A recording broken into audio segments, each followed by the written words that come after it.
MP స్థానాల్లో విజయంపై TRS focus పెట్టింది. CM KCR ఎన్నికల ప్రచార సభలు ప్రారంభించారు.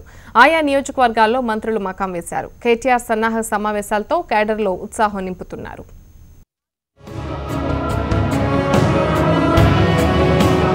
అసెంబ్లీ ఎన్నికల్లో ఘన విజయం సాధించిన టీఆర్ఎస్ 16 ఎంపీ స్థానాలపై గురిపెట్టింది. ఆ సీట్లలో గెలుపే లక్ష్యంగా కేసీఆర్ నేతలకు దిశానిర్దేశం చేశారు. క్యాడర్ అంతా సన్నాహక సభలతో బిజీగా మారింది.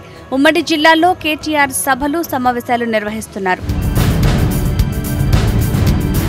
నోటిఫికేషన్ జారీ కావడంతో ప్రచారంలో మరింత దూకుడు పెంచారు. మంత్రులంతా జిల్లాలో ప్రచారం నిర్వహిస్తున్నారు.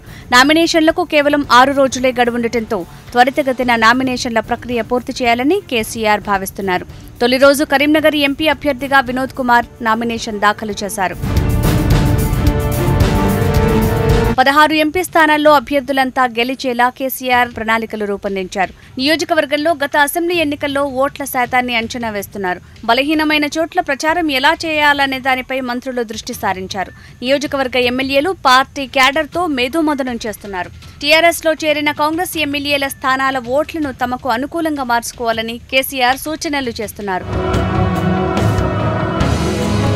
పార్లమెంట్ ఎన్నిక షెడ్యూల్ విడుదలైనప్పటి నుంచి ఎన్నికల కోడ్ అమల్లోకి రావడంతో మంత్రులు సెక్రటేరియట్ వైపు రావటం మానేశారు. హోంమంత్రి మహమూద్ అలీ మినహా మిగతా మంత్రులందరూ ఎన్నికల పనిలో బిజీగా ఉన్నారు.